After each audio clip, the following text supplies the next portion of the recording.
Hola mga bibientes, so takikita aura na Carmona exit. So Carmona exit po, basically nasa kampo tayo sa in between with Laguna and Cavite, and ito po tayo ngayon. So I am Mark Calpuleo, so one of the crew of the Chase Aquatic, and with me, bro, pakilala ka bro? I'm Van Andrew Tejada Gatillo po. Yan.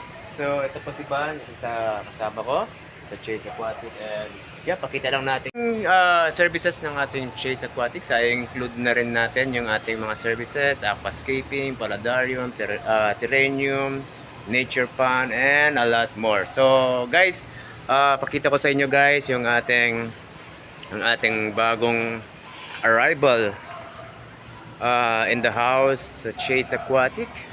And of course, we're extending ngayon sa ating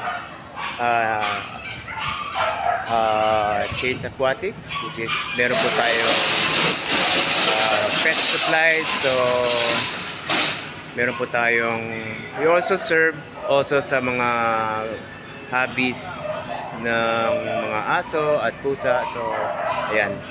So in between, kanon po no, katabi lang po na nito sa cats and dogs. So we have also mga fishes. And did you know guys na yeah, medyo maingay po dito guys kasi may bet po tayo dito.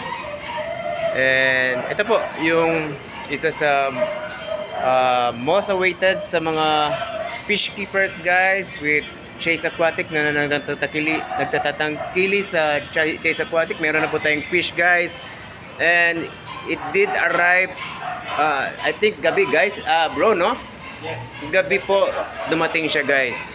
Okay, so meron po tayong neon tetra, what else, cardinal, yan, may kampo tayo, autosynclus, glow tetra, yan, may naka label naman po tayo dito, neon tetra, as I said, green neon tetra, large eye.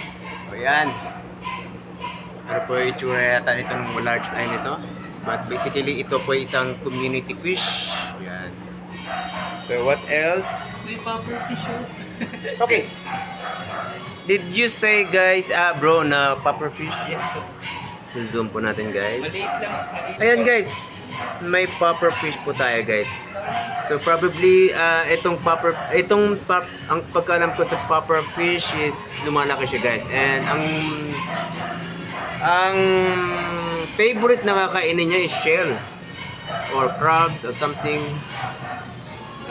ganun po ang kinakain. Okay, so ito na po guys yung sa update natin sa Chase Aquatic, and with me with Van